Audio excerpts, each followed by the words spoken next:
Hello and welcome back. You're watching Next Steps in the Designing VMware Infrastructure video training series. In this final lesson of the series, we're first going to review what we learned throughout the course.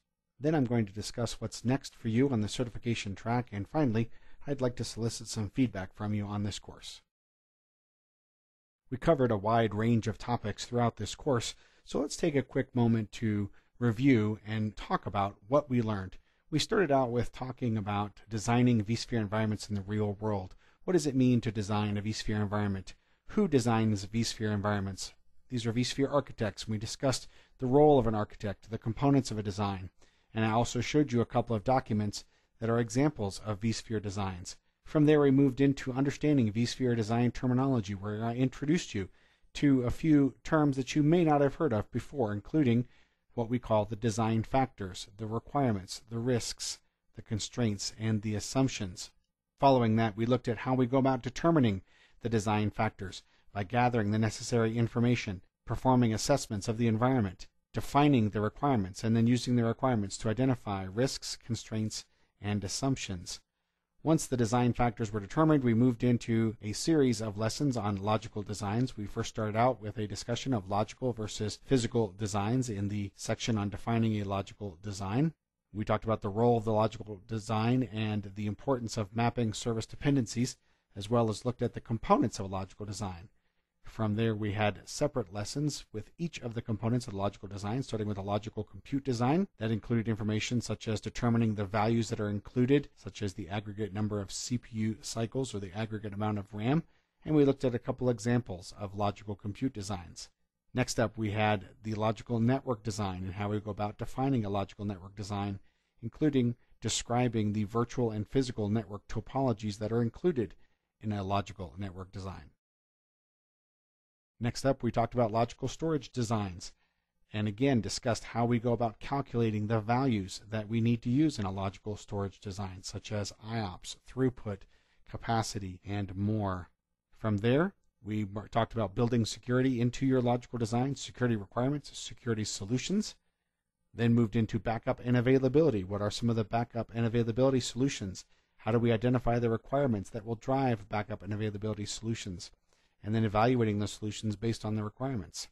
Next up was the management layer and the broad management strategies that we can follow when we design vSphere environments, including incorporating security, backup, and availability solutions and accommodating other management components.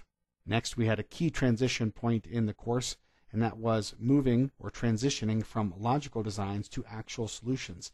We talked about how we go about evaluating solutions and mapping solutions to the logical design.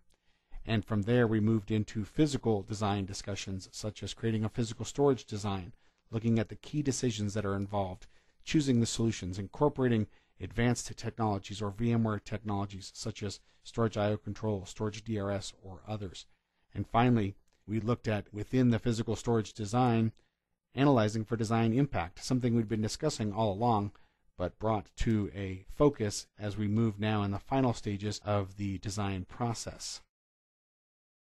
Next up in our series of physical design lessons was a section on the physical network design, again talking about key decision points, going about building the design, and analyzing for the impact of the design decisions as you map the logical network design onto physical solutions for the physical network design. After that, we had a discussion on sizing hosts, clusters, and resource pools. This is the creation of the physical compute design that takes the logical design and translates that into physical solutions. After that, we talked about defining VM attributes and how the configuration of virtual machines affects the design and how the design affects the configuration of virtual machines. Next up was a discussion of implementation plans and test plans and why they are both equally important for the architect to include in his or her design. And we wrapped up the course with a discussion of looking at all of these parts together and walking through a fictional scenario that allowed us to exercise all of these new skills and talents that we've learned throughout the course. Now, what's next for you regarding certification? Well, this course is designed to help you prepare for the VCAP DCD exam. And there's another lesson in this course that will discuss specifically how you go about preparing for the exam.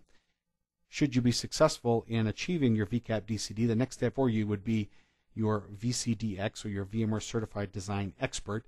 It does require that you also possess VCAP DCA, or Data Center Administration. If you do already have both DCA and DCD and you wish to pursue VCDX, then you must be invited to participate. Then you are required to submit a complete and comprehensive vSphere design for consideration. If that design is accepted, you are then invited to defend your design in front of a panel of VCDXs who will question your decisions and attempt to gauge your understanding of the technology, of the process, of the concepts and topics that we have discussed throughout this course. It's not an easy process, but it is one that is worth pursuing if VMware vSphere is a key part of your career and or a passion that you wish to pursue. If you have feedback for the course, we absolutely want to hear your feedback, and there are so many different ways to get in touch with TrainSignal. You can call, you can email, you can post on the forums, and there are a variety of other ways, including the TrainSignal blog, Facebook, Twitter, and our YouTube channels. Please provide feedback and help us make future courses even better than this one. Thanks.